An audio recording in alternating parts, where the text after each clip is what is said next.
mock it up, and it's kind of tricky. As you see, look at how close the wastegate and the exhaust is.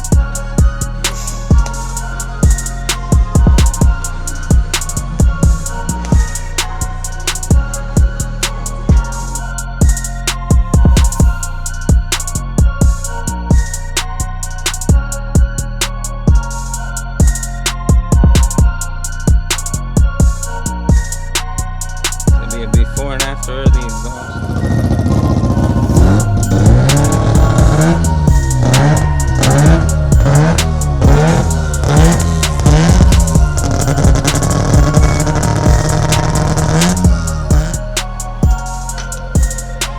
It's pretty cool. So there you see the piece that it punched through.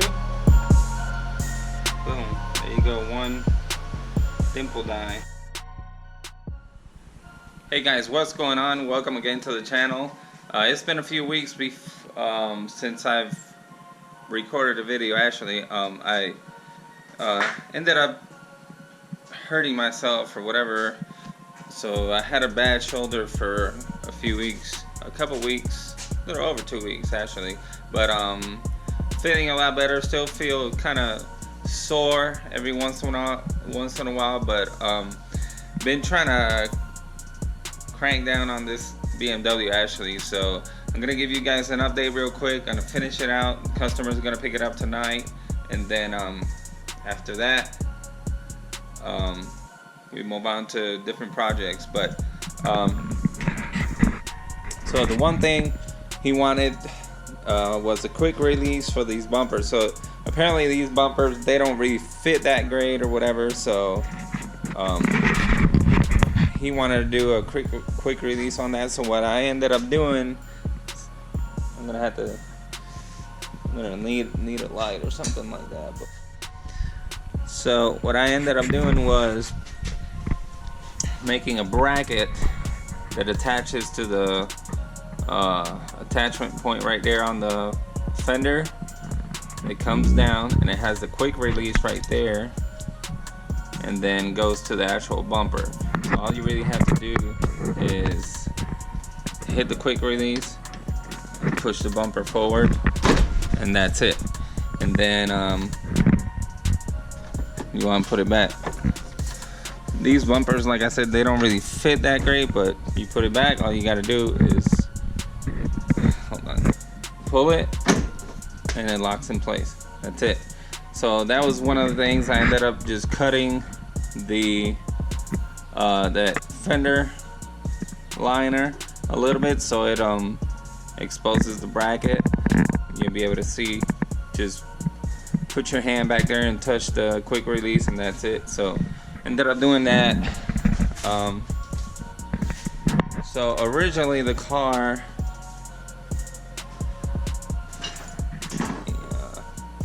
move stuff around.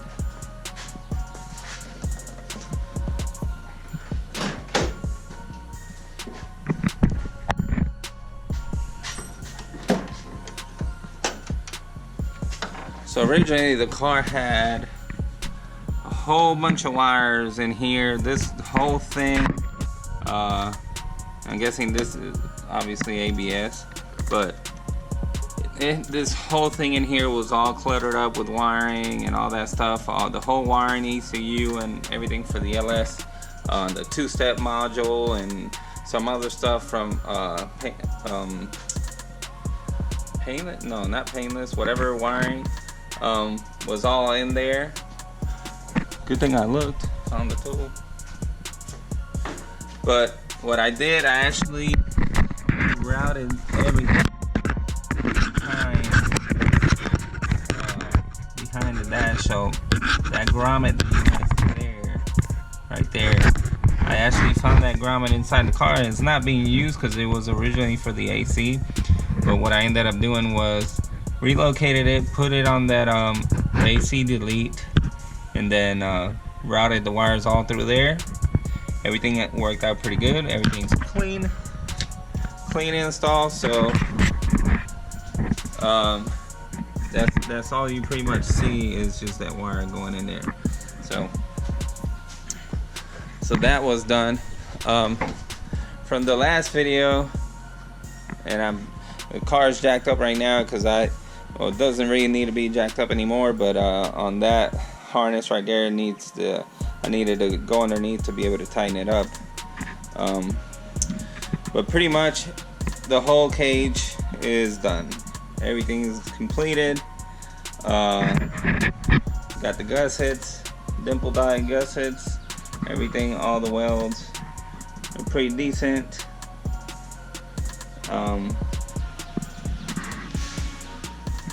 So got the cage going back.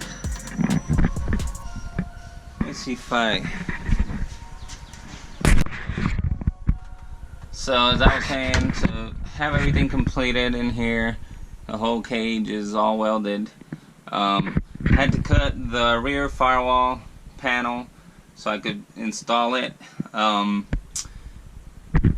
This is one of the things I wish it would have been a little cleaner, but it is what it is. I mean, it's actually not bad. It's not too bad, but everything got done. Harnesses all installed and adjusted, well, sort of adjusted. I guess I'll let the owner do the final adjustment. I still have to install this seat again. I'm ready for that right now. So I went through the dash. You guys can see. Nice. See. So nicely contoured. This actually pulls out.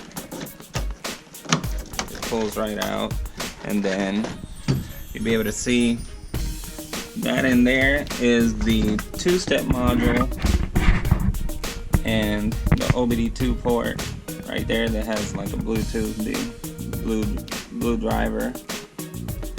So all he's got to do is take that cover off and adjust the two-step or connect to the to the OBD2 port, whatever. And the attachment points on the dash are actually behind this little panel, so it has an attachment point here that actually attaches to the cage, and same thing on the driver's side. Everything fit actually pretty perfect. I ended up having to make a mount for the steering column. The steering column ended up having to go down a little further. So now instead of being, it's no longer adjustable steering column, so it's just on there. So it's solid, but it feels right. The driver, the owner of the car, is actually just about the same exact build as I am, so it felt good to me. I hope it feels good to him. Yeah, everything. I got the little kind of gussets for the cage, for the top. So, and I've seen them for people that might know, might not know. I've seen these gussets here, and I've also seen them here. Either way is fine. I guess if you were to do a roof bar, a diagonal roof bar, or whatever, diagonal bar, whatever you want to call it, then you would do those gussets on the other side. So, but that's the way that's the route I went with this car. Also the wiring, I wish I had a lot more time with this car, because all this wiring, like, there's a load of connectors here that are not being used. A lot of stuff on this car is not being used. Again, AC is not being used, no radio anymore, a whole bunch of stuff that are not being used. And it was kind of last minute deal. This whole wiring was covered. It covered the whole floor. So I actually kind of bundled it up, you know, and stored it away, zip tied it up, and all this right here was actually outside in that corner I was telling you guys earlier. But yeah, all this stuff was outside. That's the Wire Specialties box, some fuses for ignition, fan, and fuel pump, and then in there you actually have the ECU for the LS. So I made a plate and Did some nut on the top of the transmission tunnel, and actually put some bolted up that plate on there, and zip tied everything to that plate. I wish I would have had a little bit more time, but definitely a time crunch. But yeah, everything came out pretty good. What else? It seems like not a lot was done, but believe me, there's a lot more work. I guess whenever you're done with the car, it kind of seems like you didn't really do a lot, but believe me, a lot of work went into this car, a lot of learning. This is the first time that I've done a cage in chrome ollie at all, so, and the first time that I've done a full cage, and this is not even to the full extent. Like, I know it could get way more in depth, so but I'm happy. Oh, I also, let me show you guys from over there. Move on.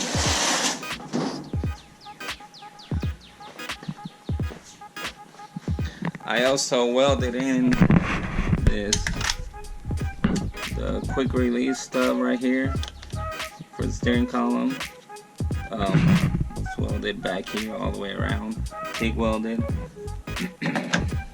and it's actually really nice. Now that he has it, I kind of want one,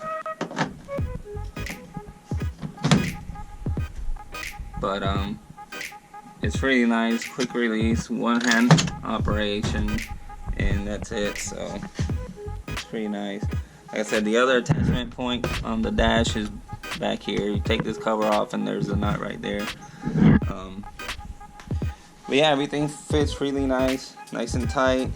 It was kind of tricky. I had to actually modify the brackets for the seats, make them a little bit more adjustable, like slot. I had to make slot out the bolt holes because I was having fitment issues on both sides. So, but I got that done pretty nicely. I mean, everything was learning procedure. Everything was step-by-step thing, and definitely took me quite a bit. But because of this car, I learned a lot, and I say I always appreciate my customers. I appreciate the owner letting me work on this very nice car. It's a blessing for me to get customers like these, and now we're talking about doing more stuff to it before even it hasn't left. I haven't cleaned the car. I gotta install that seat, finish rolling up, and finish up the I have to finish up the harnesses, take it down from the jack stand. Once everything is done, roll the car out, wash it for them real quick, and I don't want this car to leave all dusty and ugly and nasty. But definitely appreciate the owner for letting me work on the car. It's been fun. It's been at times challenging. I learned a lot with my own equipment. My welder, I was having a little bit of problems, not with the welder itself, but with the TIG cups. But I learned now. I kind of know what to look for. I know what to do. So yeah, it's all a learning experience, and yeah, it's great, man. I like this car a lot. I wish I was building this for myself, but I'm pretty sure that's what's gonna happen. It's gonna happen plenty of times that whenever I do something to a car, I wish it would be mine. But yeah, there it is. LS E46. But I can't think of anything else. What else does? I mean, I've done the full exhaust, the wiring, cage, seats, steering column, adjusted the e-brake on it. What else? I think, man, that's about it. I mean, it just it's actually a lot more work than what it sounds like. So, but anyway, that's all we've got. That's all I got for now. I gotta finish this car. I'll show you guys the car later on whenever I'm done with it. I'll take it out, like I said, and wash it real quick for the customer. I'd like it. I'd like him to receive his car nice and clean. So I'm gonna get to working, put that seat back in, finish the harnesses, and take the car out. And then, like I said, I'll show you guys.